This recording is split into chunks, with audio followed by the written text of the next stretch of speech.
No, Craig. Craig is in Florida.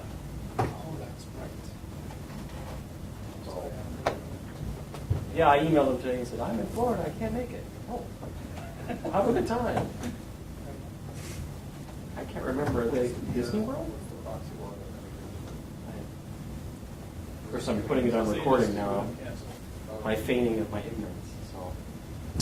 So, welcome to the September Omaha Linux Users Group.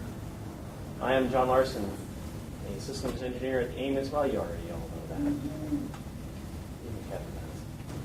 Especially Adam. So, let's see, what happened recently? Kernel.org kind of got compromised. Did they ever figure out how they went from a local exploit to a root exploit? I thought it was OpenSSH, but I haven't made That's what they thought, because the article. files that were created on the system were owned by OpenSSH. I never heard any more if they figured out. Oddly enough, a new version just came out. Oh, really? How it got from local to root, I never heard that. I'm sure that's still ongoing. Although I just read yesterday that Linus had put the kernel in GitHub. Yep. Yeah. So But it's going to go back. I'm sure. What's GitHub? It's like subversion. Git is like a I know what Git is. Yeah. Well, it's like source word Like like what's- Git, isn't it? Oh, GitHub What's is the just difference between Git and site. GitHub? Yeah, It's What's like the difference between Git and GitHub? GitHub is like SourceForge. It is. Projects that are It is a public Git installation Okay, that it's- developed. Yeah, subscribe to. So it's not hosted by, insulated, it's hosted by.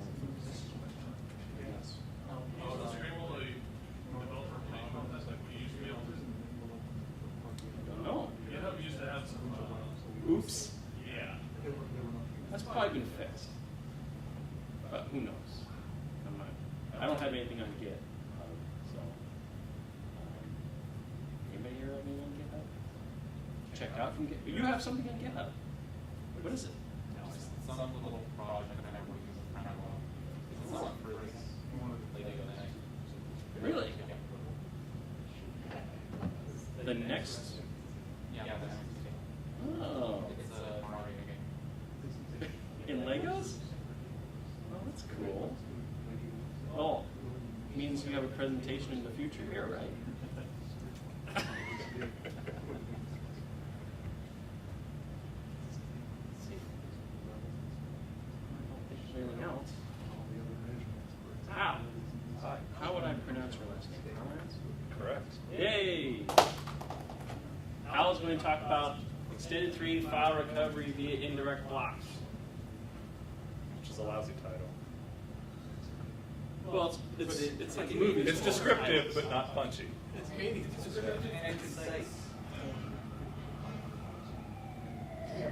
Fire trucks. Evan? You made it! There's one right here. Okay. I'll do my camera thing. Okay. Hi there. Some words about me, for those of you who don't know me.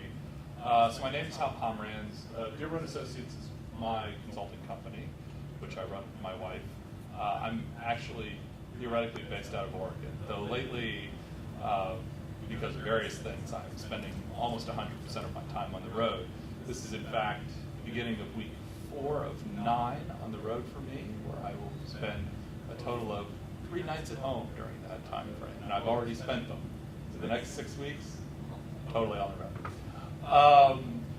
One of the things I do that keeps me on the road is I actually do a bunch of consulting work with Mandiant, and actually the tools that I'll be talking about tonight I actually developed on a contract with my friends at Mandiant, so give them a shout out. And in fact, you'll see at the end of the talk when I give you the location of the tools and the further write-up that I did, it's all on the Mandiant blog. So anyway, so yay Mandiant. Did it. John just wants to check out my ass. Oh, the battery died. Yeah, that's So, Psych. so much for that. not the back. Oh well. You don't have a spare? It is 2 double A's. You run upstairs and get some? Sure. You know where they are? I can buy some. Well, we'll just continue. Nobody's got a device with double A's? Normally they're supposed to be in the bag. You know, I guess it wouldn't be a meeting without a 1 KB glitch. Other things I do to keep me on the road. I teach for SANS. Yay! I'm actually the oldest, well, excuse me, I should say the longest tenured SANS faculty member, having taught my first tutorial for SANS in 1994, which is an awful long time ago. I'm the track owner and track lead for the Linux and Unix security track, which is a 6-day class. But I also teach in the SANS forensics curriculum, because that's what I do professionally these days, for the most part, is work on forensics, digital forensics. And I'm here in Omaha working on a case with law enforcement, which I can't talk about because it's an ongoing investigation. But that's what I'm doing in Omaha. And as I was in Omaha, I thought I would drop John a line and see if he wanted me to come shoot my mouth off For you. And here we are. I also write the weekly, or co-write the weekly Command Line Kung Fu blog. It's commandlinekungfu.com, which is a kind of a neat blog. We, me and Tim Medine, do a different command line challenge every week. Tim does it in Windows, usually with PowerShell, sometimes with command.exe, and then I do the Linux version. And it's pretty interesting, particularly if you're a forensics person or a pen tester or somebody like that who has to deal with multiple different operating systems. So it's actually kind of a useful blog. We're desperate for ideas. So if you have ideas of command line challenges that you'd like to see us solve, please send us an email. What are we going to talk about today? So one of the things I do a lot in my forensics work is recover files from system images that I'm working with. As you're probably aware, when you delete files in modern file systems, the file doesn't really go away, right? The data blocks or clusters that make up the file still float around in the unallocated space, and you may be able to get interesting information out of these deleted files. The bad guys may think they're covering their tracks by deleting the data. The recent case in Australia, where the guy broke in and put a fake explosive device around a young teenager's neck, and he also left behind a USB stick with the ransom demands. Well, actually, in the unallocated space of that USB stick was previous versions of the ransom node. Now, he had removed the metadata from the actual ransom node. He hadn't removed the metadata from the previous copies. And so previous copies that were found and unallocated on the drive actually... Like white space the unallocated as in the clusters in the NTFS file system that weren't actually being used by data on the drive, right? Some of those clusters were the older revisions of the ransom node, which contained metadata, which actually led the authorities to the suspect. Oops. So recovering data from unallocated space is actually useful. Now, it turns out that, as we'll talk about, modern Linux file systems make it more difficult for forensics people like me to recover unallocated files. So what are we going to do? We're going to talk a little bit about Ext3 file systems. Now, really, while I'm talking specifically about ext file systems, ext file systems is really just kind of one of the most recent iterations of a traditional Unix file system that's been with us for many, many years. I mean, we're talking Kirk McCusick developed a fast file system in 4.2 PSD back in probably the late 1970s. And that's one a whole family of file systems. Ext certainly, but also FFS on BSD, UFS on Solaris. All of these file systems share similar characteristics, and I'm pretty sure, although I haven't tested it, the tools, or at least the ideas and concepts that I'll be talking about in this course, can be ported to any sort of traditional Unix file system. Ext4 is different in some important ways, and we'll talk about that at the end of the course. So we're going to do a quick review of Ext, and then we'll talk about sort of issues around recovering deleted data. We'll talk about sort of the current state of the art before I developed these tools and some of the issues with that, and then we'll talk about how my tools work. As I said, I'll have a little bit of information at the end to talk about Ext4 and how that changes the game. And I'll give you, of course, pointers to the tools and other information, and yada, yada, yada. So, let's talk file systems. Who thinks they've got a pretty good bead on Unix file systems, or the internal structure? Okay, so a couple people are like, okay. But most people not. All right, so this will be your high-speed introduction to Unix file systems. Now, we conceptualize file systems traditionally in layers. I mean, it's kind of like the OSI networking model, right? I mean, you've got all these layers that describe network communications. You can describe file systems in kind of a layered model as well. At the lowest layer, I mean, the very lowest layer would be the sort of physical disk drive itself, but let's skip over that layer for now. The lowest layer of an actual file system would be what we call the file system layer. In Unix file systems, there are several kind of metadata structures that describe the file system. So there's this thing called the superblock, which you may have heard bandied about, right? The superblock isn't really anything magical. It's just a specific data structure that lives right up at the beginning of a partition. Okay, so the very first block in a partition, which is usually numbered 0, we call it 0 blocks. It's Unix and everything counts from 0. So in that 0th block, there's this data structure called the superblock. And that data structure stores a bunch of information, like what kind of file system is it? Is it an Ext2 file system, Ext3, Ext4, whatever. But it also stores information like where was the file system last mounted, when was it last mounted, when was it unmounted, was it unmounted cleanly, and some other sort of specific flags that you can set about the file system, which aren't really important for this talk. So it basically describes at a high level how the file system works. There are some other structures, file system metadata structures as well, which we'll talk about as we go along. These things called group descriptors. More on that later. Okay, within the file system, though, you've got to sort of organize the blocks in that partition into a meaningful file system. And again, it's layers. I mean, at the lowest layer, you've got the actual data in the file system. And the data is grouped into these things called blocks.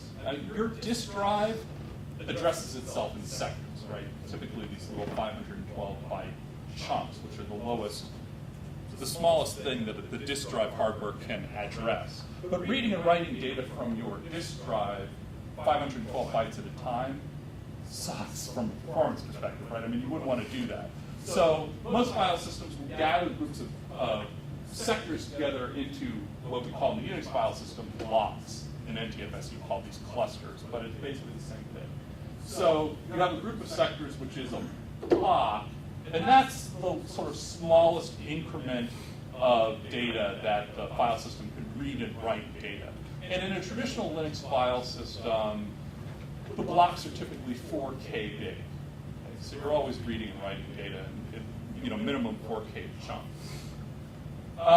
But those data blocks need to actually be grouped together into files. Right? So we have metadata structures that describe a file. Okay? And this is index nodes, inodes for short. You've probably heard inodes before. You may have wondered what they were. An inode is, again, a data structure that lives on the disk drive that describes a particular file. So there's one inode associated with every file. Okay? There may be multiple data blocks, obviously, that make up the content of that file. But every file has one inode associated with it.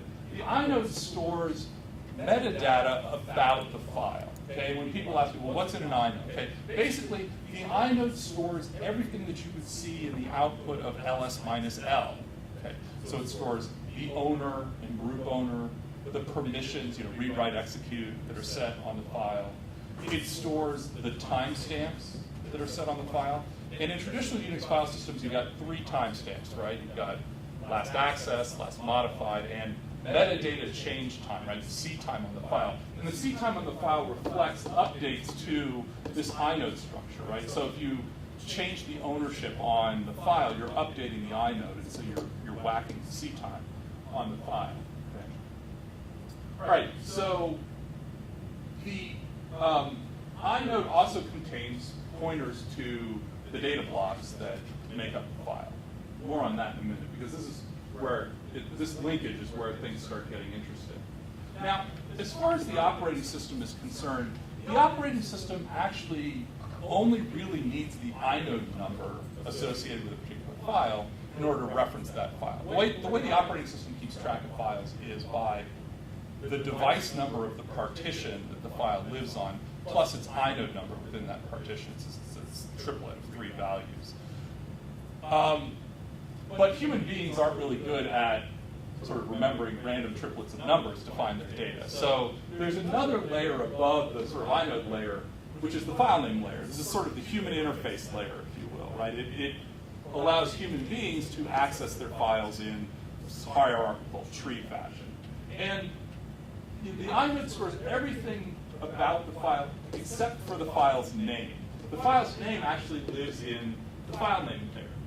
Now, you think, well, how does that work? Well, see, in Unix, everything is a file, right? So files are files and devices are files. And network sockets kind of treated like files. Well, directories are really just a special kind of file, okay? And a directory file does nothing more than associate a particular file name with an inode number, right? So directories are really just long sequential linked lists of pointers.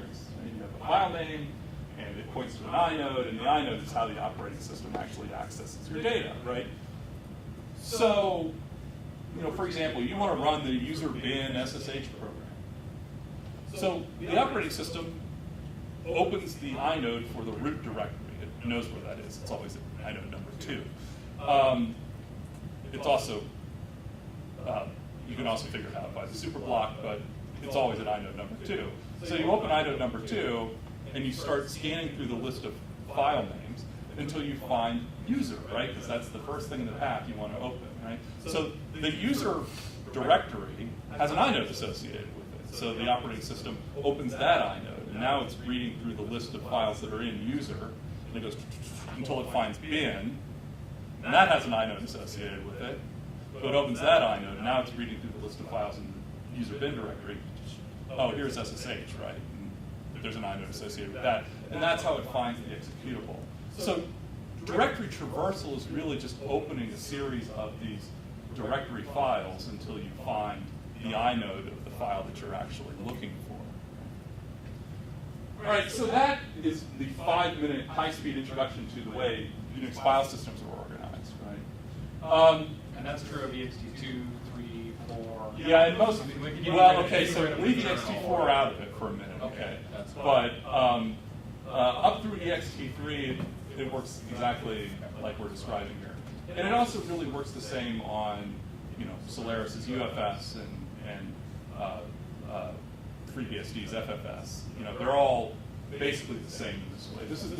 This is actually the way it worked way back in 4.2 BSD. So yeah, this is a pretty old file system.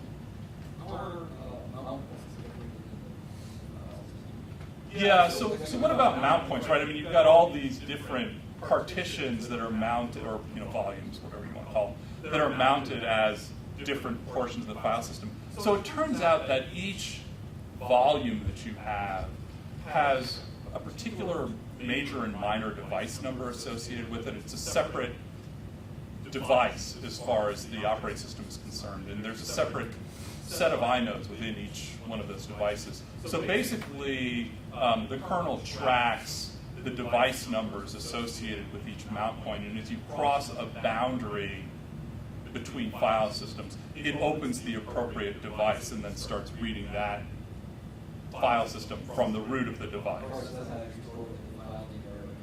No. It's this. The kernel makes it all look contiguous, but it's actually not, right? So. Yeah. Yeah, I mean, if you're really geeked out by file systems, there's a great book that was written by Brian Carrier called File System Forensic Analysis, and it talks about FAT and NTFS and Ext3 file systems, as well as dealing with RAID devices and things like that. And if this is like sort of interesting to you, it's a really, really good book. It's kind of a biblical book when it comes to file system forensics. All right, so I mentioned that the inode has pointers to the data blocks that make up the file. And in most discussions of the Unix file system, they just sort of stop there. They say, oh yeah, there's some pointers in the inode, and that's how you find the data blocks. It's a little more complicated than that, as it turns out. Because the inode is of fixed size. It's actually only 128 bytes. And so there's only a limited number of pointers that you can shove into this data structure. Okay. It turns out that the inode only has 15 pointer fields in it. Okay. Now, if you're talking 4K blocks, that would mean that the largest file you could address using those pointers is 4 times 15, 60K. Probably not enough, right? I mean, we have lots of files that are bigger than 60K. So, in fact, there's some trickery going on underneath. The first 12 block pointers in the inode are what we call direct block pointers. They point directly to data blocks that hold up to the first 48K of the file. Right? 4K blocks times 12 means that you can address up to 48K with those 12 direct block pointers. When you go beyond 48K, the file system starts using what's called indirect blocks. So the 13th block pointer in the inode points to a data block. But this data block is actually used to store block pointers. Okay, so in fact, this isn't storing the contents of the file, it's storing pointers to the contents of the file. So this data block has suddenly become a metadata structure. Woohoo! Okay, so in a typical Linux file system, we're talking 4K blocks. Block pointers are 4 bytes wide. It's a 32-bit file system. So you can store 1K block pointers in this 4K block. So that means you can address up to 4 megabytes with the first indirect block. And that's a pretty big file, and it covers a lot of, probably 85% of the files that you're going to find in a typical Unix file system. But when you grow beyond, 48K plus 4 megabytes, you need to address more blocks. And so we move on to the 13th block pointer, which actually uses double indirection. So this block, 14th block pointer in the inode, points to an indirect block. But the blocks that this indirect block points to are themselves indirect blocks.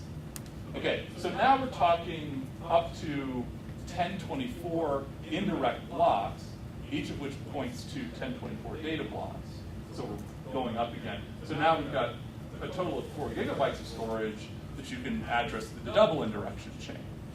Okay, so now we're up to 4 gig plus 4 meg plus 48K. And that covers probably about 98% of the cases that you're going to run into. But for bigger files, you can actually go to treble indirection. So the 15th and last pointer in the inode points to an indirect block, which in turn point to indirect blocks, which in turn point to yet more indirect blocks. Okay, so treble or triple indirection.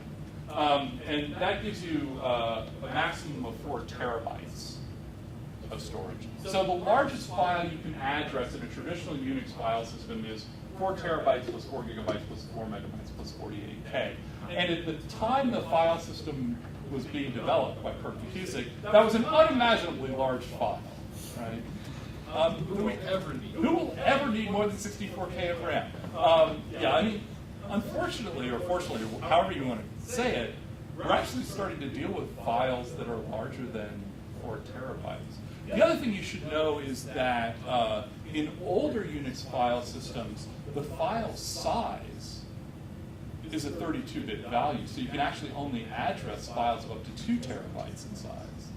Although, like Ext3 has an extension so that it can use 64-bit file sizes. Right? But in any event, I mean, you're still limited to only 4 terabytes plus some rounding error. And that's why you see modern file systems using extents. And this is actually, and we'll talk about extents a little bit later, but this is actually a really fairly inefficient way to address information. I mean, you're basically addressing every single block, but generally these blocks are going to be contiguous runs of data.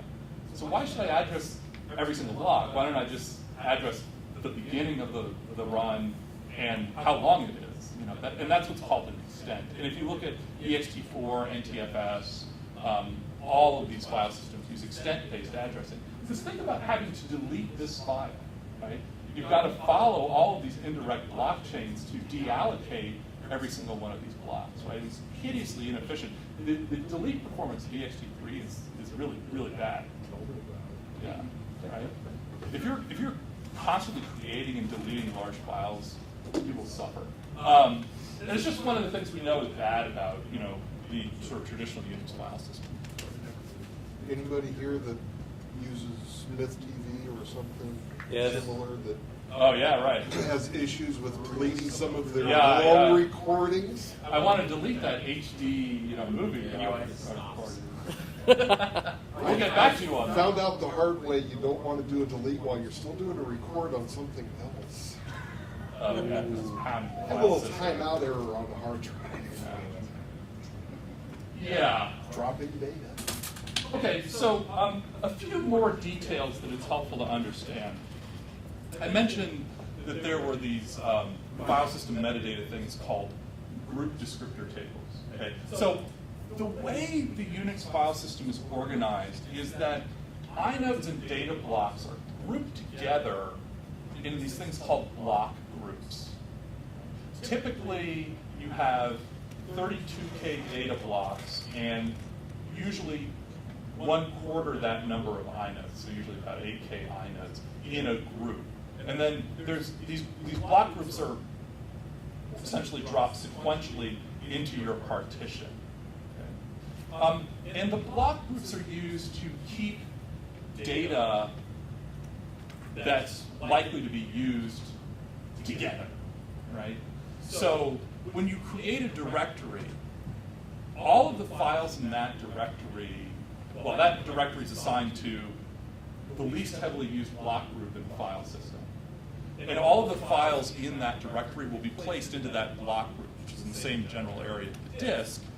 And that, reduces seek times when you're dealing with files in the same directory. Okay. So, yeah, you have this kind of nice grouping feature with these block groups, which will become relevant to us a little bit later on, because it can minimize the amount of disk that you have to search to find a file. If you know a file used to exist in a particular directory, you can limit your search for that file to the block group that directory is in. Unless the file has been moved. Right. Yeah, Which just means pointers got rearranged and it shows up in the directory. right, the file's been moved, or the block group got filled up because the directory got big and the file is actually elsewhere on it. Use But, giant files like I do. right. Yeah, I mean, the 20 thing is, gigabytes. the block group is only going to be typically 32K data blocks, or 128 meg per block group. So if you have more than 128 meg in a single file or in the directory as a whole, you're necessarily going to slop out into another block group. So, but for small directories, small files, you can actually find things within the block group. The other thing is that when you're writing a file to the disk, most modern file systems, including Ext, will try and write the data blocks for that file consecutively. Within the block group, they'll just try and go bam, bam, bam, bam, bam, bam, bam. Now, fragmentation can occur. I mean, the algorithm is pretty simple-minded. It will just simply grab the first available block and start slamming data. And if you have, data later in the block group, like maybe you created a bunch of files and then deleted some of the ones early in the block group, creating a hole, the file system allocation will fill up that hole and then will run into the files that are still allocated and have to skip over them, right? So it'll fragment the file at that point. But in general, you can usually count on files being written contiguously, and that's important when you're trying to recover deleted data, because you can usually, if you can find the beginning of the file, you can slurp up the rest of the file. So yeah, usually we deal with contiguous files, but there are various cases where fragmentation occurs. The other thing is that a typical file isn't going to run all the way up to the end of the 4K block, the last 4K block in the file run, right? It's going to go a little bit over, and there's going to be some slack space at the end of the file. Unix file systems null fill the slack space at the end of the file. So, if it's a 49K file, you're going to eat up 12 data blocks, and part of a 13th data block. The remaining 3K in that 13th data block is just going to be filled with nulls. That's useful because it actually is one way that you can find the end of a file in a Unix file system. You're reading through the file, and then, you hit a bunch of nulls going to the end of the block. Chances are you found the end of the file. And that's certainly one marker you can use to find the end of the file. Okay, so that's Unix file systems in a nutshell. Questions? Moving on. All right. Why can't we have hard links to a directory? Why can't you have hard links to a directory? Because the file system doesn't allow it. It's just one of these things that's never been allowed in Unix file systems. So think about what a hard link is, right? A hard link is two directory entries that point to the same inode. Right? That's all a hard link is. And my guess is that Kirk didn't want to allow hard links to directories because it would be too difficult to clean up when you deleted the directory, is my guess. I would have to go back and read my design and implementation of the 4.4 BSD operating system book to know for certain. But yeah, it's just one of these things that's never been allowed in Unix file systems.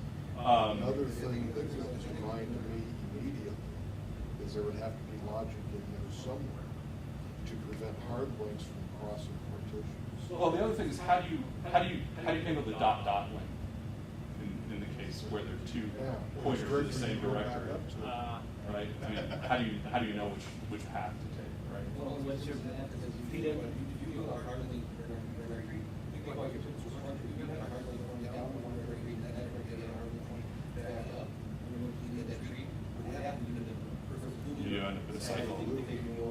Yeah, again, that's the cleanup issue, that we're talking about, right? So yeah, it's just fraught with peril. So they decided not to allow it. Use a similar. Okay.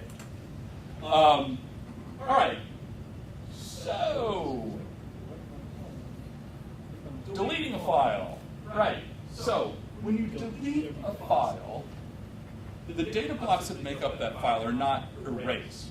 They're simply marked as unallocated. Okay. Part of the block descriptor table is a bit vector, essentially, that indicates whether blocks are currently in allocated or unallocated state. Right? And so when you delete a file, it just marks all of the data blocks that used to be in that file as unallocated. But it would be time-consuming to overwrite the file. So in general, the Ext3 or the Ext file system doesn't do that. Now, you could use a tool like Shred or SRM or something like that, which actually does overwrite the data blocks before deallocating the file, but that's not sort of the normal Ext practice. So the data is there, it's on the hard drive. I mean, until those blocks get reused by another file, you can get the data, and that data is often important. You should be able to find the data blocks. Now, can you put them back together into the original file? I mean, that's the question. For that, you need the block pointers that are in the inode, right? You need that metadata about the file in order to reassemble it. particularly if the files become fragmented. Right? You need to be able to follow all the block pointers to find all the blocks. Now, in Ext2, couldn't be easier. When you delete a file in Ext2, the inode is simply marked as unallocated, but again, it's not touched in any way. So you can go in and find the inode for the deleted file, assuming it hasn't been reused, and just follow the block pointers out of the inode, and you're done. And I'll show you a quick example of that. Ext3 has made this harder. So in Ext3, when you delete a file, many portions of the inode are zeroed out, particularly the file size and the block pointers. So all the block pointers in the inode are nulled out, and you've suddenly lost your mapping of all the data blocks. And this makes file recovery hard. Right? And so various mechanisms have been created to try and recover deleted files from Ext3, and that's what we're here to talk about. Before I get into that, though, let me just quickly show you an example with an Ext2 file system. So I just created a really small Ext2 file system. I put a file in it, and then I deleted the file. And there's a set of open source forensic tools that I use all the time in my work called the Sleuth Kit. The Sleuth Kit was actually developed by Brian Carrier, who is the author of that file system forensic analysis book that I spoke about. And in fact, the Sleuth Kit tools are what Brian uses in that book in order to show you the guts of different file systems. It's kind of like TCP/IP Illustrated uses TCP dump to show you the network packets. Sleuth Kit's the same way. So there are a whole bunch of useful tools in the Sleuth Kit, but the one we're going to use here is a tool called iCat. Now the tools are named according to the sort of layer of the file system they work in. So this is a metadata layer tool. It's an I tool, I for inodes, right? These tools actually work on NTFS file systems as well, but they were developed by Unix people, so the tool names all have the Unix names associated with them, so we don't call this MFTCat, right? We call this iCat instead. So, what? Yeah. So, Ext2 simple image is the image file that I created of this file system. And actually, what we need to do first is ILS. So ILS will dump out information about by default, the unallocated inodes in the file system. And here are the ones it found that actually had data in them. So you see, it's this sort of columnar output.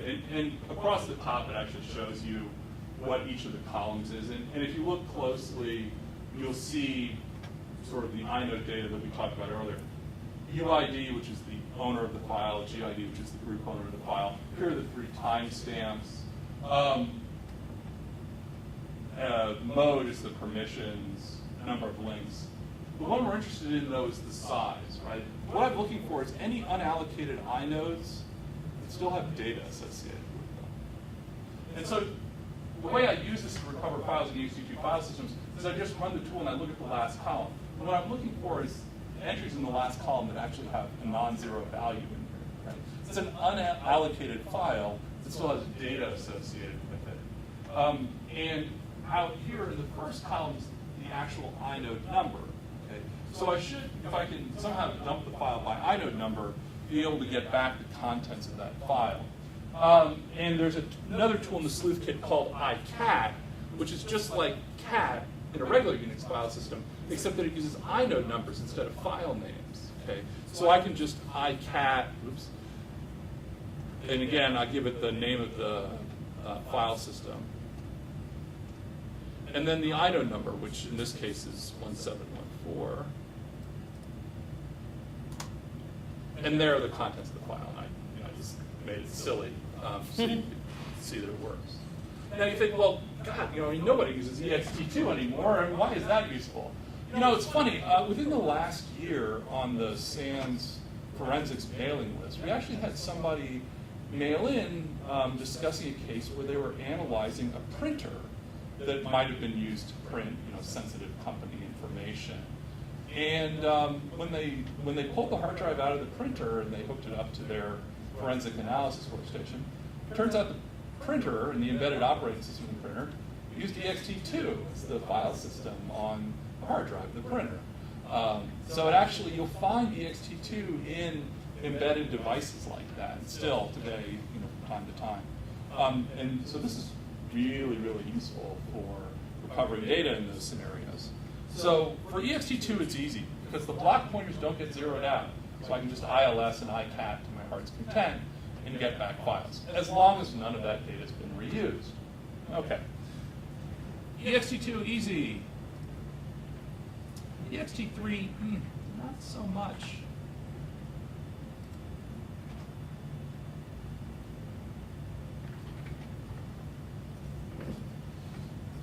So, with the block pointers gone in Ext3, how are you going to recover a file? Well, the traditional approach has always been what we call file carving.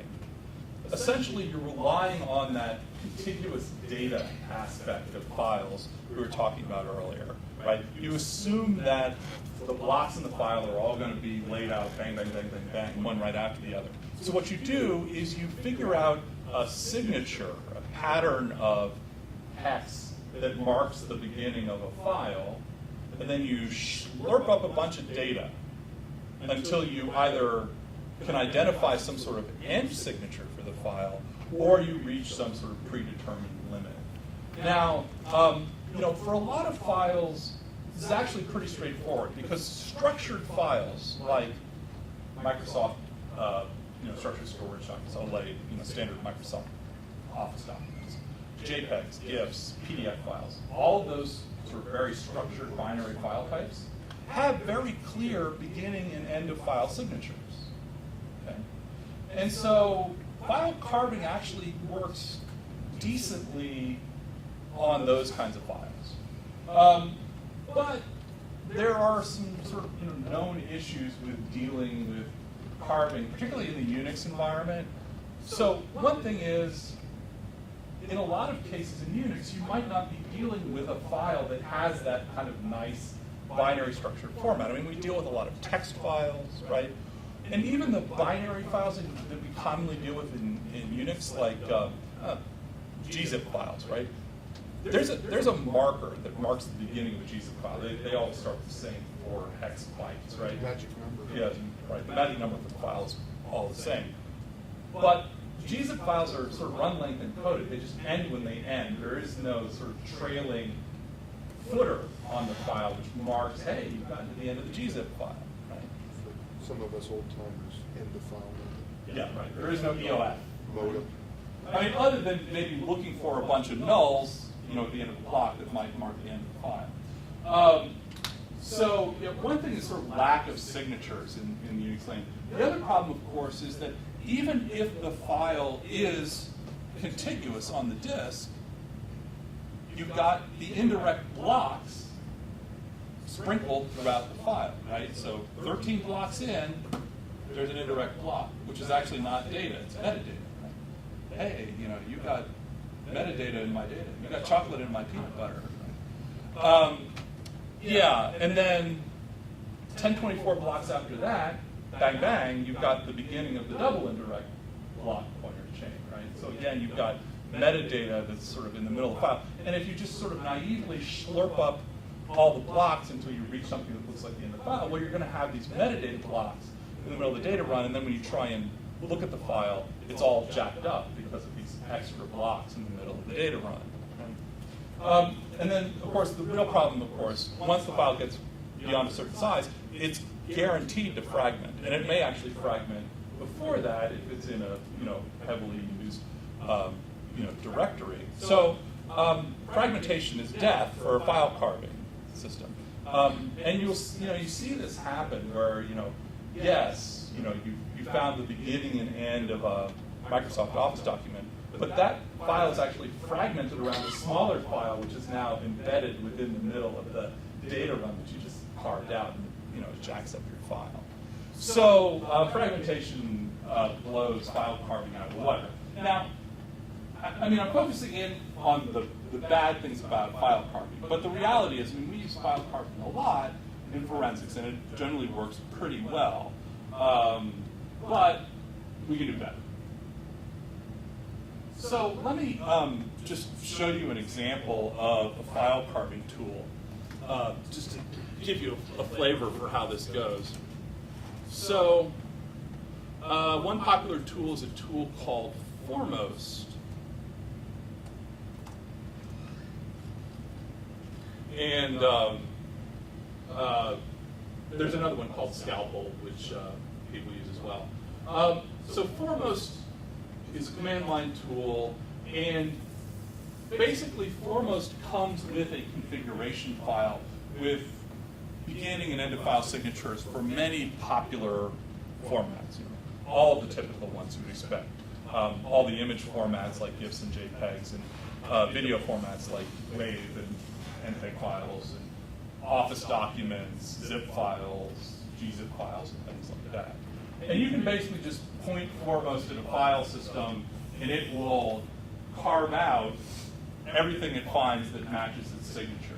Right? And in fact, there's this -D option, which will do something with the indirect blocks. In fact, what Foremost does is it simply skips them. So it assumes that the 13th block in the run is going to be an indirect block, and it simply throws it away. Actually unfortunate, as it turns out. You can do things with that indirect block, which is sort of the basis of my tool. So it will throw, with -D, it will throw away the first indirect block. But if you go past 4 megabytes, it doesn't deal properly with the later indirect block chains. But Foremost assumes basically that you're never going to carve a file that's that big, because fragmentation is probably going to occur sometime before that 4 megabyte limit. I think that's the assumption anyway. Actually, it's pretty clear that Foremost was really mostly intended to deal with Windowsy kind of files in an NTFS file system. The Unix file system support's clearly kind of an afterthought. So what I'm going to do is I've got a Ext3 file system, and that I put some files in, and I'm going to use Foremost to recover it. So it's Foremost. We're going to do -D since we're dealing with the Unix file system. And I'm going to turn on quick mode, which causes it to only search at sector boundaries, right? Otherwise, it's going to go through byte by byte. That will help you find files that are embedded inside of other files, like images that are embedded inside of Word documents and stuff like that. But for our purposes, we're just looking for files that begin on block boundaries. Yeah, or you're right, images embedded in uncompressed archive files and things like that. We'll send the output to, OLUG, and I won't do it in verbose mode. Okay. And in order to speed things up, I'm actually just going to use a special configuration file I've created that only grabs gzip files, because the example I've got has got a bunch of gzip files in it. So just to make this example go faster, I'm going to have it use the special config file that I created. Call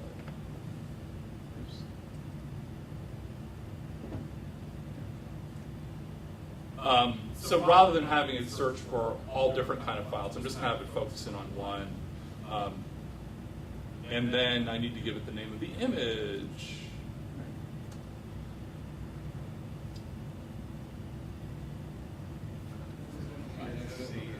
Oh, yeah. The wonderful thing about standards is there's so many to choose from. Right, so it goes off. By the way, while that's cranking away, I can actually show you that configuration file. So it's a multi-column format.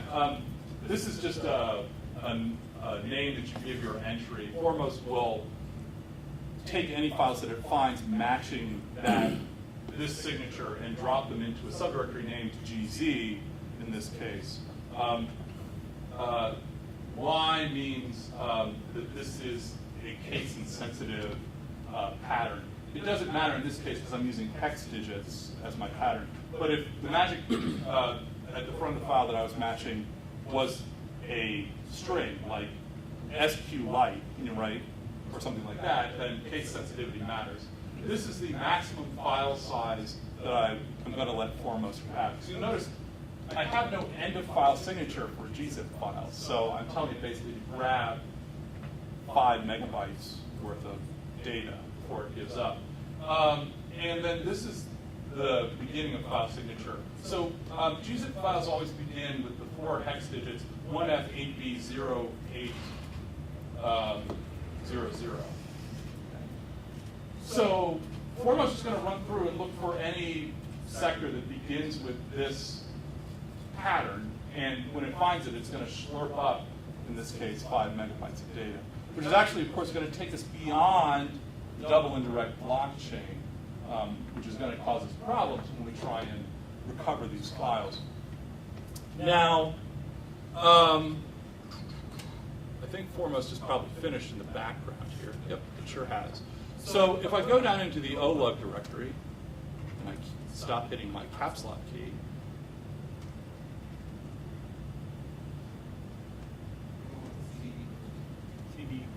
oh yeah, that would help, wouldn't it? You'll see that there's now a GZ directory in there, and there's a bunch of files that it's recovered. And each one of these files is exactly, 5 million bytes big, because there's no end of file signature. And if we untar one of these, How does it come up with names for them? yeah, the names, actually, let's take a look at that. So if you notice in the OLUG directory, there's this audit.txt file, which is the output log from the tool. And if we look at that,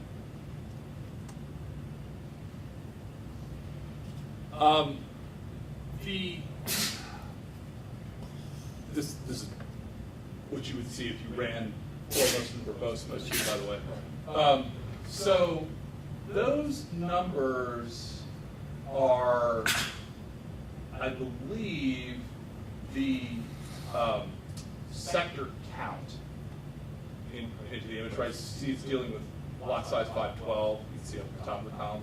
So I believe that number is the number of sectors. So if I multiply one of those numbers by 512, I should get the value, file offset value in bytes over here. Let's test that, Gary, shall we?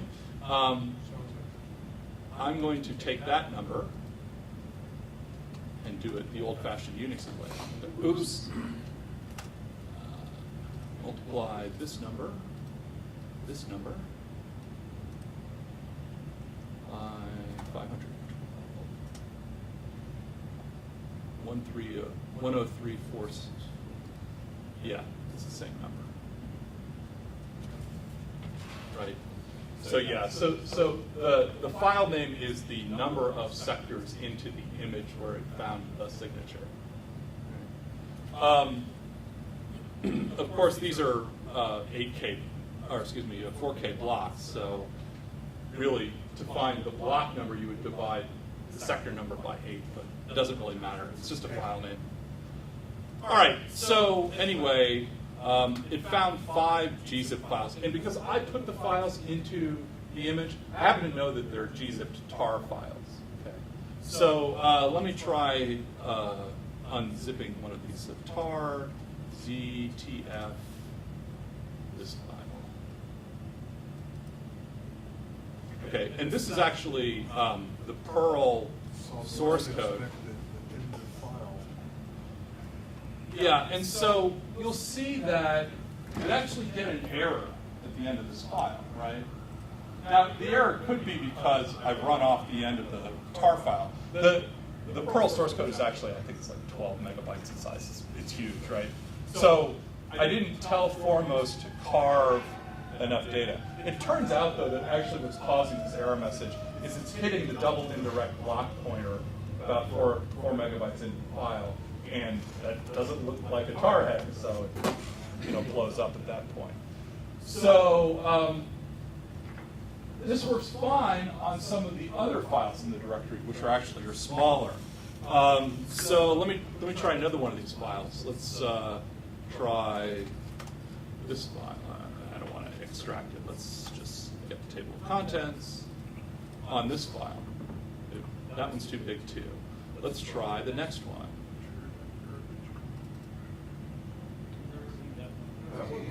Oh yeah, no, decompression okay, yeah. Right, so it was less than 5 million bytes big. So it reached the end of the tar file, recognized that it was done, and yeah, there's some extra stuff, but it says, oh, okay, fine, I'll just ignore that stuff, right? And in fact, a lot of file formats that you deal fine with extra trailing garbage at the end of your carved file. Microsoft documents, GIFs and JPEGs, you'll be able to view them even though there's extra stuff that was pulled out by your carving tool. So, I mean, this works pretty well, but it's kind of sloppy. And for big files or fragmented files, it doesn't work at all. Right? So,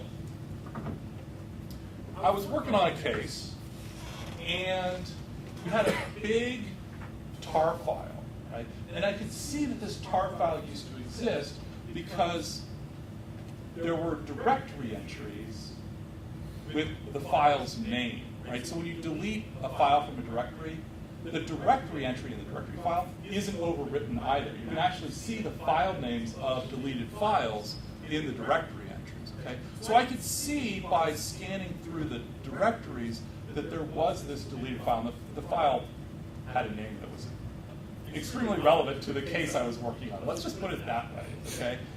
And It was obvious. yeah. And so I really, really wanted to get that file back, but it was a big file, and I knew that it was going to be fragmented all over the place. So I thought, well, shit. I mean, what am I going to do here?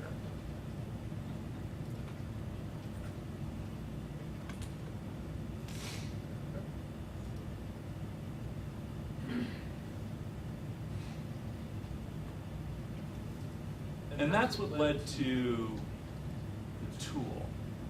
All right, so let's think about this for a minute. Foremost, and other tools like it simply skip over indirect block data. Say, oh, that's just tasteful metadata. I don't want that. And they just throw it away. But what are you throwing away? Well, you're throwing away block pointers, right? You're throwing away a map of everything but the first 48K of the system, of the file, basically, right? So, yeah, just like the regular data blocks, when you delete a file, the indirect blocks aren't overwritten. So all those block pointers are still there, right? And if you can identify the indirect blocks, you know, even with fragmentation, where 99% of the file is. And even with the file larger than 4. Exactly. Yeah, right. So yes, that indirect block data is a map to the rest of the file. Right? Now, I'm surely not the first person to have thought of this, but as far as I know, I'm the first person to write a tool to do something with it. Okay. So yeah, so the idea is, well, let's create some tools that help us identify indirect blocks, and having identified the indirect blocks, use the data in them to recover the file. Okay? And then I got a tool that's very precise because I know exactly which blocks are in play. So let's think about this a little bit more. Now, again, I mean, we're kind of assuming this contiguous file runs, right? So when you start writing a file to disk, you have bang, bang, bang, bang, bang, 12 data blocks. Okay, that corresponds to the direct block pointers in the INO, which are now gone, but the data blocks are still there, wham, wham, wham, wham, wham, in consecutive blocks.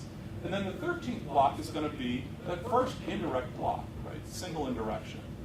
Okay. And then that block is going to be followed by a whole bunch of data blocks, 1024 data blocks. Right? And then if the file's not done, if it's bigger than 4 megabytes, then there's going to be 2 more indirect blocks, which is the double indirect block and the first indirect block that that block points to, followed by another 1024 data blocks, and so on. Okay. And you can actually see this, right? If you take a file and you dump out the indirect block using the hex number. Here I'm using the blockcat tool from the sleuth kit, which has a hex number of -H, right? So I have a file, right? And I've used, ls-i or whatever to identify the inode, and then I can use the sleuth kit tools to dump out the blocks associated with that file, right? Well, the first indirect block, I can then dump it out by number using blockcat. And when you look at it, it's, well, what you'd expect. It's a bunch of block addresses. Now, they're little endian, right? Because it's an Intel machine. Okay. So in fact, you read the digits kind of backwards, right? So this is in fact the address 0003DAC4. Okay. Every 2 hex digits is a byte, right? And then you read the bytes from right to left. So, and knowing that now, you can actually see that the block numbers are monotomically increasing, right? This is 0003DAC4. The next one is C5, C6, C7, and so on. Okay. So this block address is the block address of the first data block that this indirect block points to. It's going to be the address of the next block, right? If you decode this hex, it should actually be in decimal 252612. And it is. I mean, you can plug into your calculator and do that. So that's interesting because that actually forms a signature to detect an indirect block, right? You're looking for a block where the first 4 bytes of that block decode to the address of the very next block. You could write a tool to do that. Yes, you're right. You know a little C program. And if you were to take the output of that tool and change it into itself, then you can do the double indirect. Yes, or just, yes, exactly. You're correct. So, yes, so we have a signature now for detecting indirect blocks. Now, remember the other thing I said about blocks in the Unix file system? When you reach the end of a file, the slack space is null fill. Okay, so the same thing is true of indirect blocks. If this file were under 4 megabytes in size, then the first indirect block would have enough block pointers in it to address the entire file. The unused block pointers in the block would be null, just be nulled out. Okay, so you can use that to know when you're done. Right? So you start decoding addresses in the indirect block, and that gives you all the block addresses. If you reach the end of the block and the last entry is an actual block address and not a null, then it's a big file. And the next thing that you should expect after this last data block is the beginning of the double indirect block pointer chain. So you can follow your nose through the blocks, right? So there may be fragmentation in here. There may be gaps, okay? But probabilistically speaking, the next block after the last data block referenced by your indirect block is going to be the beginning of another indirect block pointer chain. Okay, yes, you can have pathological fragmentation situations where that's not true, but in my experience of using this tool, it's never happened to me. Okay. Usually, there's enough contiguous data blocks that you'll have the last data block of this indirect block chain, and then bang, bang, the next set of indirect blocks. So yeah, so you can just follow your nose. And eventually you'll get to an indirect block where the last few entries are null, in which case you found the end of the file. Congratulations. I got a question. Yeah. How would, in that situation where the next data block, 253636, Yep. was fragmented and then further down the disk, the operating system's gonna have to know about that before it gets deleted, so it can find us. It's Right, still but the going to operating have to system, point it. the operating system knew about it because the inode pointer pointed to this The data item point. pointer that was zeroed out. That was zeroed out when I deleted the file. It knows where Yeah. that is located. Right. But me, without that data, I'm just having to make the assumption that the next thing is probably going to be the indirect block. Yeah. Yeah, that would be unfortunate if that happens. The It's exact never point- happened. I mean, but yes, you can imagine, I could create a scenario where that does happen, right? It has happened in reality, whether it happens on something Yeah. you need to recover or not. All right, so, well, that's really interesting. So now I could do this manually, and in fact, the first time that I needed to recover a file, I actually did do this manually. I mean, I basically dumped out the block addresses and then block catted each individual block by number to get the file back, right? Okay. And I mean, I wrote a little script to do that, right? But yeah. But hey, there's an app for that. So the strategy is we need to find either the beginning of the file or the first indirect block somehow. If it's a file that has sort of a known signature, like our gzip files have that known hex signature, there's a tool in the sleuth kit called sigfind, which will actually find those signatures in blocks on the disk. Okay. So we find the beginning of the file using a signature, just like we would with a file carving tool. But in this case, we assume that 13 blocks in, you're going to have an indirect block. Okay? And we can test that assumption using our little indirect block signature, right?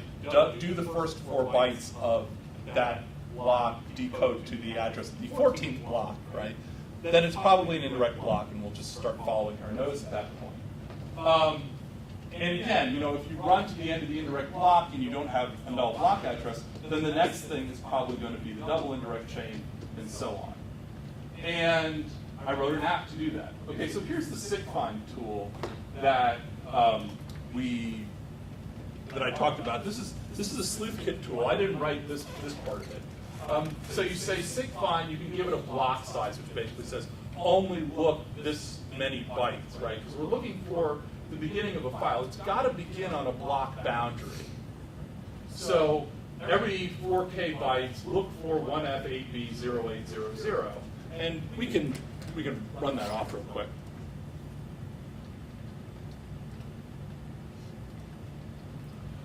So sigfind minus B 4096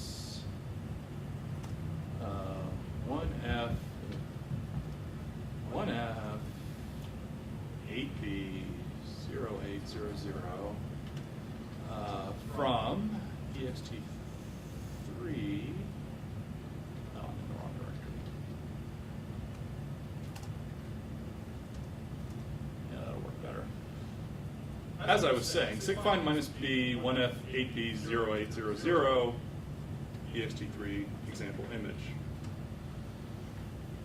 And it goes through and it finds all the blocks in which that signature occurs. The plus signs is showing you the offset between the finds. Okay, so they found the first one at block 251904. 192 blocks later at 252096, it found another instance of the signature, and so on. So it's finding the same 5 files that we found earlier with foremost.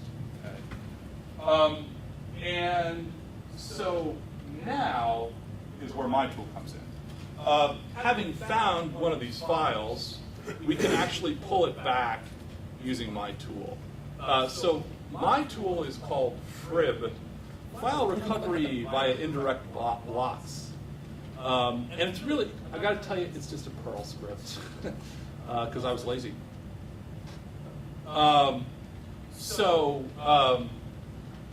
There's a bunch of options, but basically it goes like this. FRIB, it's been so long since I've used this tool, I've forgotten. No, I think all I got to do is this. FRIB, and then the file system,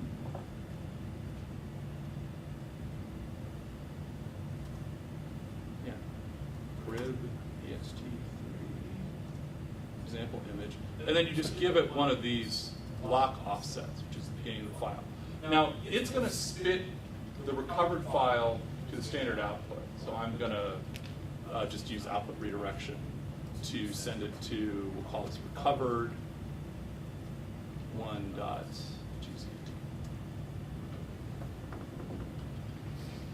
What happens?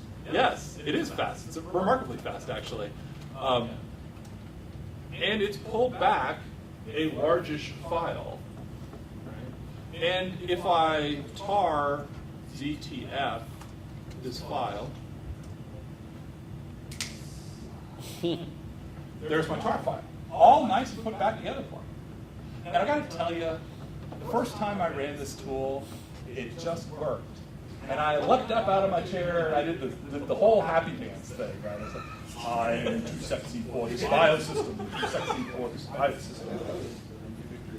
Yeah. I mean, it's really freaking amazing, right? Oh, it's a simple, bloody-minded little tool that just follows its nose, but it actually works really well, really well. So yeah, hey, presto, I got a file back. Okay. Well, that's great, for files that have a nice, clear beginning of file signature, like a gzip file or something like that. You can use this tool to recover them all day long. But what if the file doesn't have a signature? Well, like I said, indirect blocks themselves have a signature, right? So we can go through the file system looking for blocks whose first 4 bytes decode to the address of the next block, right? That's probably an indirect block. Yes, you can get false positives, but it really doesn't happen. Really, really rare. I think in all the time I've been using this tool, I've had one false positive, right? One block that happened to have the right combination of values. Now, having found an indirect block, you need to figure out whether it's sort of the first indirect block or whether it's part of the double or treble indirect block pointer chain. And to do that, you kind of search the blocks before and after, right? Okay, so, if you find an indirect block, and then 1025 blocks later, you find 2 more indirect blocks, okay, you know exactly where you are in the file, right? The first block was the first indirect block, and the next 2 blocks are the double indirect block pointer chain, and you may even find the treble indirect block pointer chain. So what my tool does is it actually marches through the file system and identifies all indirect blocks that it can find, and then it looks for that pattern, right, of a single indirect block followed by 2 indirect blocks that are right next to each other, followed possibly by 3 indirect blocks that are right next to each other, right? It can put files back together by using that pattern, okay?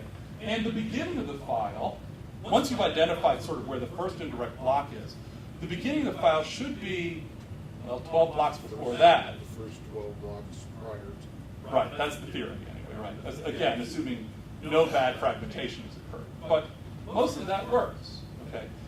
So I wrote an app to go through and look for the indirect block signature. So there's another app I wrote, it's called Fib, Find Indirect Blocks. And it simply marches through the file system looking for things that might be indirect blocks. Now, Fib is really slow, really slow, because it has to check every single block, pull out the first 4 bytes, calculate, the address, and is that the next block? If so, flag it, right? And on a big file system, I mean, we're talking, nowadays we have, in some cases, multi-terabyte file systems, right? That's going to take a long time. I mean, you know how long it takes to FSCK a multi-terabyte file system? Yeah, kind of like that. Okay. Yeah. I got some questions. Just to say that why not file systems, since you still have the directory structure in place, mark that first, take all the indirect blocks or files, put that in. Have to take them out of the equation. Yeah, because this is a web case, so when you go through, you can also think about no these blocks when you search it. I know you have to go through these parts of the file system with the indirect blocks. Yeah. And then you just check to see, make sure you don't have. Do a simple one where you store all of them in one file, store all of Right. the total in the other file, do a diff, the ones that show up Yeah. only on one side are the ones that you're curious about. Yeah, actually, the right thing to do is to only look at the unallocated blocks. That's what I'm saying, is because you do that, you take first store that. My tool does that, and it's still really slow. I mean, it's fat. Yeah. I mean, so Fib actually only pays attention to the unallocated blocks. But even so, I mean, even in a big file system, you're going to have a lot of unallocated blocks to go through, right? And frankly, the tool would be a lot faster if it wasn't written in Perl with some sort of, I mean, cargo cult programming is the best way to describe it. It basically uses the sleuthkit tools and parses the output of the sleuthkit tools in order to, and it would be a lot faster if I used libtsk in a C program and went at it that way. But I was in a hurry. So anyway, yeah. Yes, at some point I'll sit down and actually write a better version of this tool. So I'm not actually going to run the tool for you because it takes a while to run, but I'll show you the output of it. So let me show you the Fib output real quick. Yeah, so I have fib output.log. Okay. So this is a list of all of the indirect blocks that are found in unallocated. And you'll notice, these are the block numbers here. Out here, this is the total number of data blocks that it was able to sort of join back together as an indirect block pointer chain. And like this one, for example, is obviously using a treble indirect block pointer chain, because just look at the total number of data blocks there, right? So it was actually able to reassemble the entire file from the treble indirect block pointer chain, and that's pretty cool. Now it turns out that this file right here is the Perl gzip tar file that we've been dealing with throughout this example. So what I'm going to do now is I'm going to use frib to recover this file from that first indirect block pointer. Okay. So earlier I showed you frib where we were starting from the beginning of the file. But there's another option to frib which says, okay, I'm starting with an indirect block, recover everything else. So essentially from the middle of the file. Yeah, well, Somewhere. right up near the beginning of the file. The 13th Okay, all right. Yeah, the 13th block of the file. Of the file. Yeah. So I'm going to take this number, 252611, and I'm going to plug it into frib. So the syntax for indirect block mode in frib is as follows. I for indirect block mode. Now, frib wants to put the first 12 blocks prior to your indirect block somewhere. I mean, it assumes those are going to be the beginning of the file. They might not be. Okay. So you give the -i argument a file name, and that's where it's going to deposit the 48K prior to your indirect block. So I'm just going to call that direct blocks. Okay. And then the syntax is otherwise pretty much like we saw before. I'm going to give it the name of the image. I'm going to give it the block number where the indirect block was identified now. And I'm going to redirect this. So the output from frib now is going to go to the standard output, and it's just going to be everything from the indirect block pointer chain forward. So everything but the first 48K of the file is going to go to something which I'm going to call indirect blocks. So now I've got sort of two chunks of the file, right? I've got everything that was recovered by following the indirect block pointer chain. That's pretty trustable information, unless those data blocks have been reused. And then I've got the 48K that frib recovered, which might be the beginning of the file. Probably is, might not be, who knows. What I'm going to do is I'm going to concatenate these two files together. So I'm going to push them together, and we'll call this recovered 2.gz.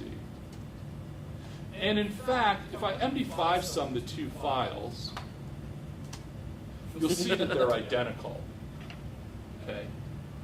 Right? So that's pretty cool, right? So in this, let's say I didn't know the file signature for the file I was looking for, but I can find the indirect blocks, and from there I can pull the file back.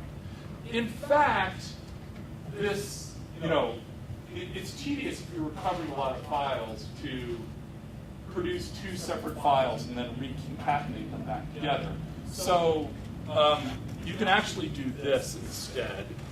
Instead of specifying a file name after -i, if I say -sign, it means send the first 48K to the standard output before the stuff you recover from the indirect blocks, okay? So this will produce the whole file in one fell swoop. So we'll call this recovered3.gz. And again, if we MD5, they're all the same.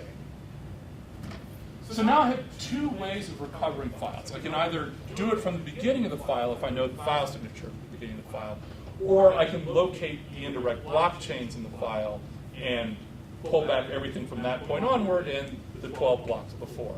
Smash them back together, and you've got a file. Yeah, works really, really well, particularly in cases where traditional carving tools don't work so well, heavily fragmented data. Yeah, really, it's pretty magic stuff, actually. But it's been useful to me now on several different investigations. So I actually, use these tools in my job. It makes my job much easier.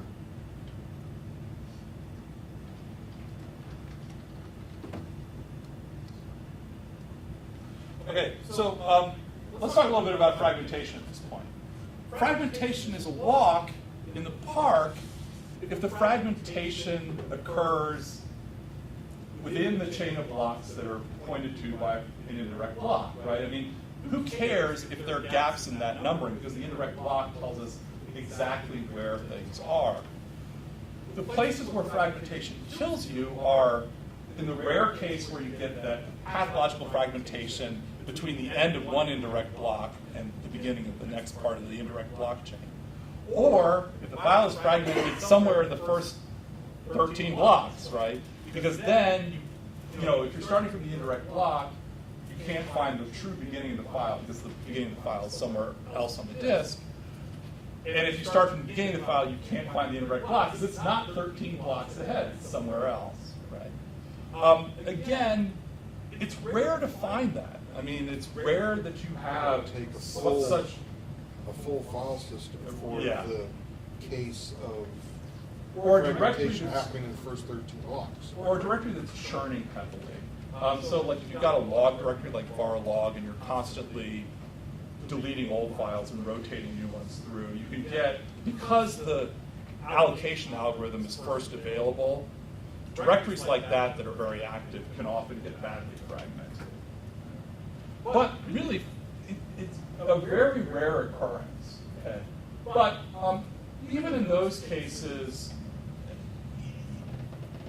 there's some things that you can do to make your life a little bit better. Probably you'll be able to use fib to find the indirect block pointer chain and cover everything but the first 48K of the file. If the file is fragmented somewhere within that first 48K, you still may be able to locate those blocks, those direct blocks, by other mechanisms. For example, one thing we know is that the file will tend to be grouped in the same block group, right? So you should be able to search the blocks earlier than the beginning of the indirect block pointer chain, which are within that block group. And somewhere in there, you'll probably find the chunks that make up the beginning of the file. And you may be able to identify those chunks either by string searching, if it's a text file, like trying to recover a log file, right? Because I mentioned log files in directories are these things that often get fragmented. But the log file is just a text file. And we can put the first 12 blocks of the file back together manually just by looking at the timestamps in the text in the log entries, right? So you may be able to sort of manually recover the first 48K that way. Or you may be able to, if it's a structured file, like a JPEG or something like that, you may be able to reassemble the files by following the JPEG structure format in order to piece all that back together. understand that. Yeah, okay. I mean, sure, you need to like grok how the JPEG format works, but anyway, you can use the locality of search that's forced on you by the sort of block grouping mechanism in order to limit your search space and maybe manually find the in file. And maybe, you know, the later part of the file is enough, right? I mean, if the file is, if chunks of the file are readable, that may be sufficient for you to, you know, prove the case. But really, this kind of bad fragmentation happens very rarely in my experience. So this is not something that you have to deal with all that frequently. There's one case where I had to deal with this because I was trying to recover log files, and they were all fragmented to hell, especially in the early part of the file. I had to do it manually, and it was tedious, but it wasn't nearly as tedious as it could have been because I was able to recover, you know, 90% of the file following the indirect block chains, and then it's just a matter of piecing the front of the file. I suppose that goes. At the beginning of that, you can find. Right, yeah, you can work backwards, right? Yeah. There's a lot of context in those files that enabled me to put the file back together. It's probably a testament to the algorithm and how good the algorithm could be to prevent fragmentation if you don't Yeah. encounter it as much. Yeah, no, yeah. Actually, yeah. Yes. What do you want to start at the beginning, though, if you're gonna, you can allocate, like, say this is non-allocated file. Would you think that it would start at the beginning of one of those allocated to start arranging it? Or is it gonna right over that area? Would it start at the beginning? But you don't know how much fragmentation has happened and how many iterations have occurred, right? I mean, so you start out, it's a brand new version directory, right? And so you start whacking in log files, bang, bang, bang, bang, bang. Now those log files are all growing in parallel. And in fact, the log files, even before rotation, become fragmented because you write a certain number of data blocks, another log file writes a bunch of data blocks, and then the first file wants to write more data blocks.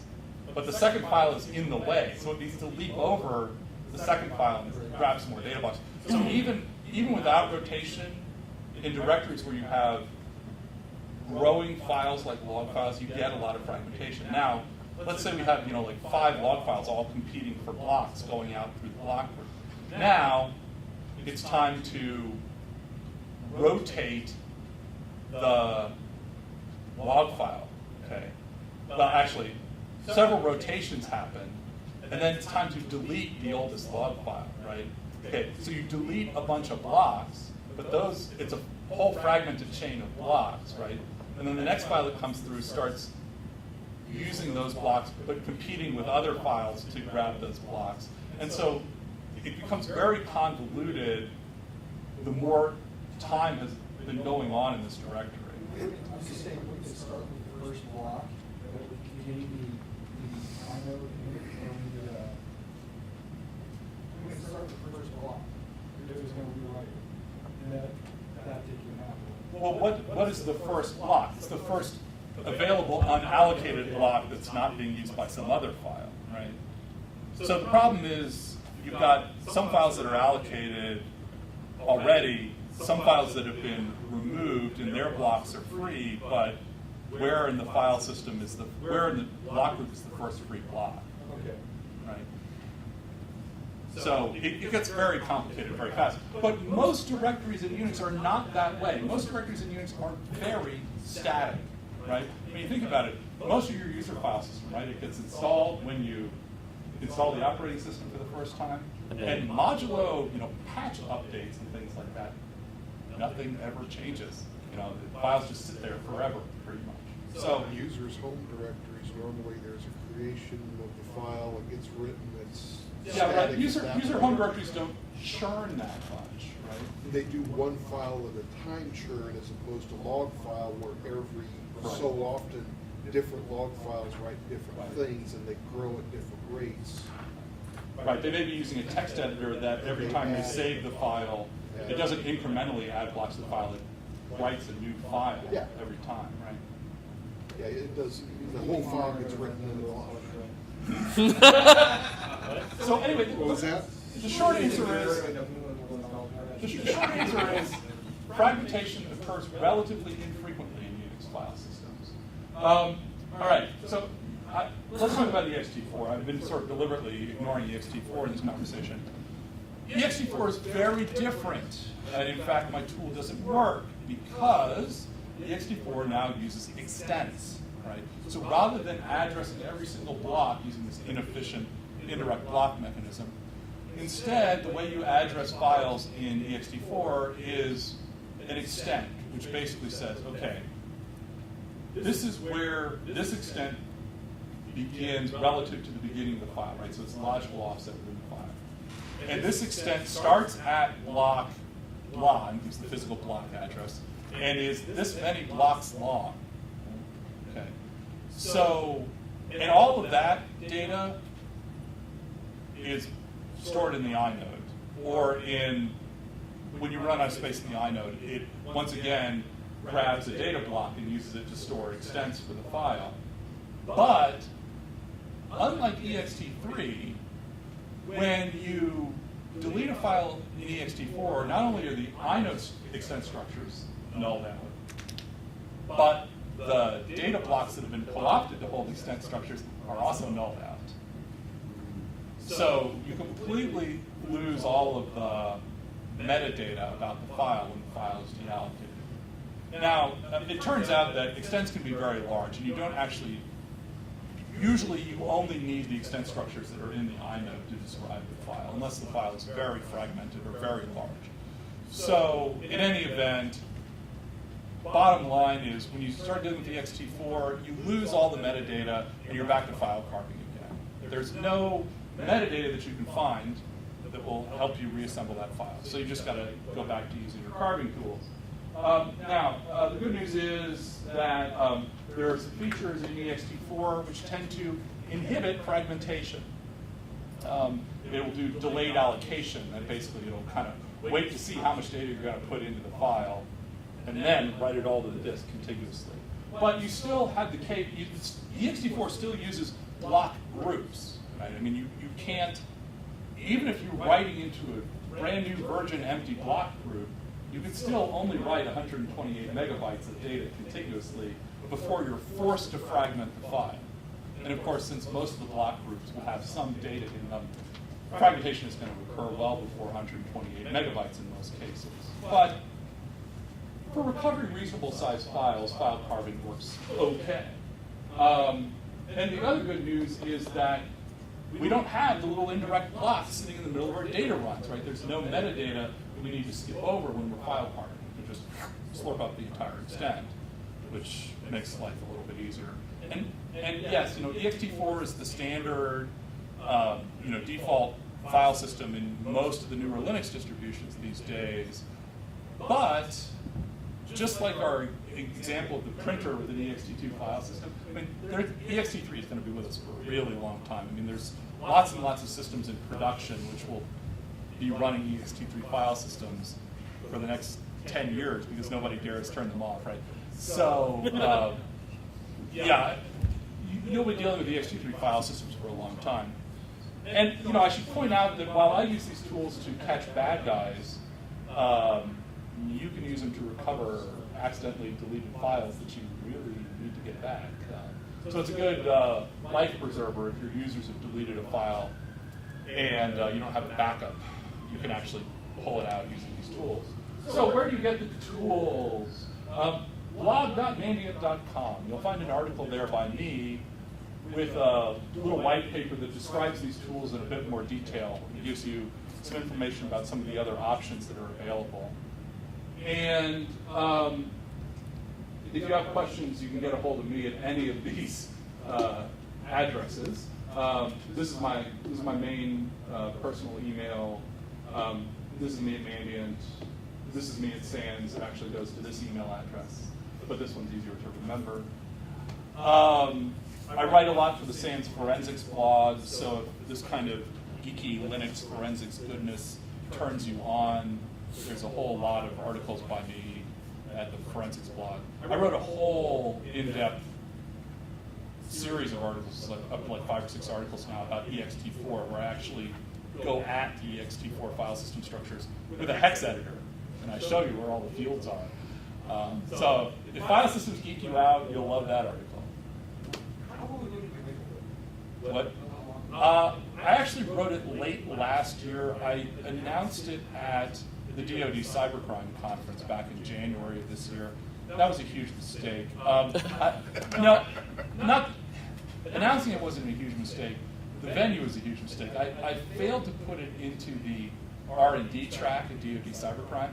So the poor people who showed up for my talk thought they were going to get kind of like a basic Linux file systems talk. They were all kind of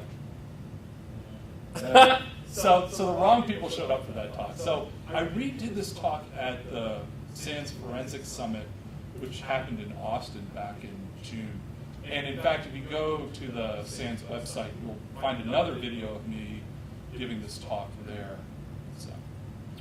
What about one of you doing the happy dance? Actually, I did the same happy dance at the Forensics Summit, much to the consternation of the other delegates. So, actually, that's become kind of a meme.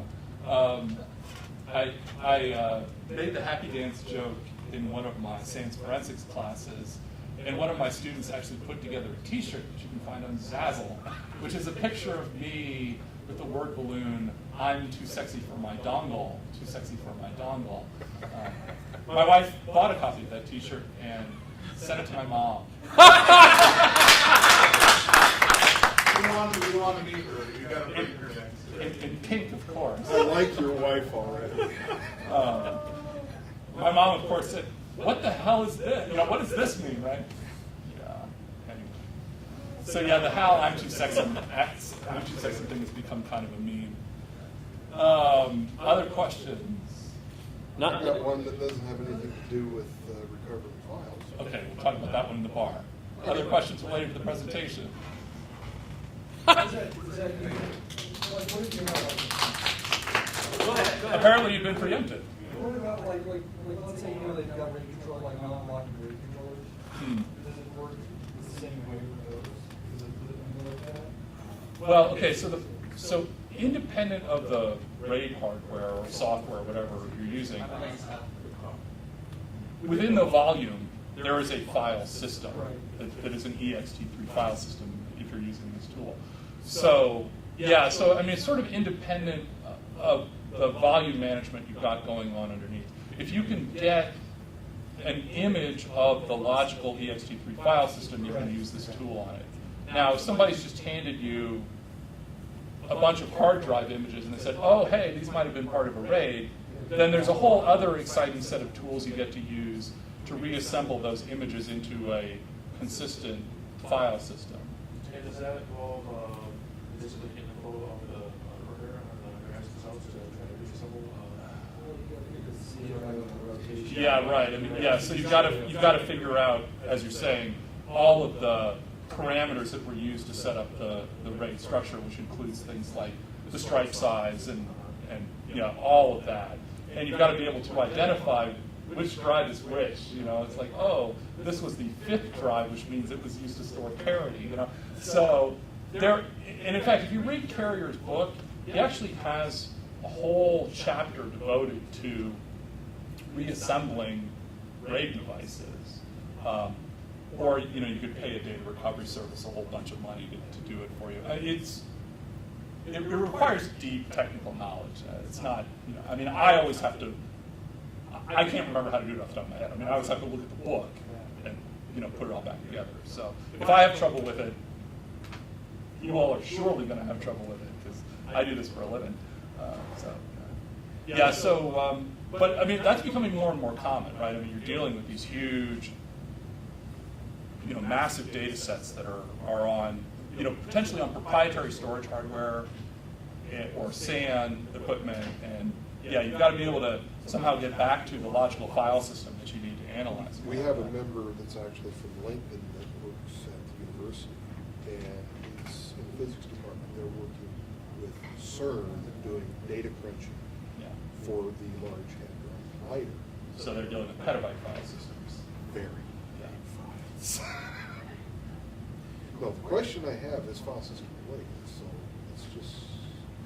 We're going to the bar, right? Okay. Yes.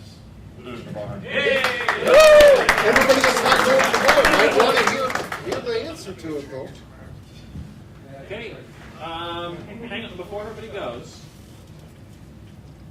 would you want to hear Hal's speaking yet? Yeah. Okay, he has a lot of, it's on your blog, right? Different subjects? I'll be in Omaha for the October meeting. I'm happy to come back and do this again next month if you're not tired. In fact, I could give you my Ext3 talk if you want to talk about more file systems. Or we could talk about something, we could talk about command line kung fu, or we could talk about almost anything Linux related. No, I haven't actually. There's a war of Yes. That just needs to die. We can talk about SE Linux. We can talk about all kinds of stuff. I would like some SE Linux. Because most of us normally just turn it off. Yes, exactly. It That just sounds seems to like get in the actually- way. I think that would All right, SE Linux next month. Okay. Yeah. Thank you, Hal.